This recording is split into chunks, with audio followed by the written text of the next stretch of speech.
แล้วเราครับเรา โดยขาเล่าที่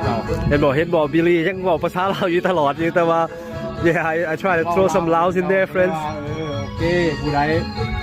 มักผู้ใดชอบเนาะกดไลค์กดแชร์กด subscribe ขอบใจ thank you brother บิลลี่ โดยกันนับกันเมื่อไหร่อันนั้นสังคมเฮาวันนุ่มแคนาดากับนุ่มบ้านหน้า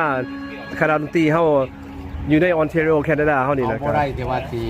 อันเดียวพักแพงกัน ดีแล้วมือดีมีแต่ว่าอยากให้ทายยูทูบเบอร์ทางเมืองลาวเขาเนาะ โดยแม่น เมื แล้ว องลาวเพิ่นก็ว่าอยากเห็นว่าคนต่างประเทศอยู่อะไรกินอะไร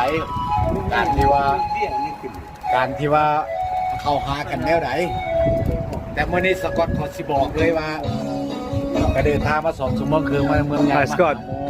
ใจถึงกัน2ชั่วโมงมาฮอดกัน มาหาหมู่ก็เลยว่าชีวิตลาวก็จริงๆชีวิตลาว แมนเว้า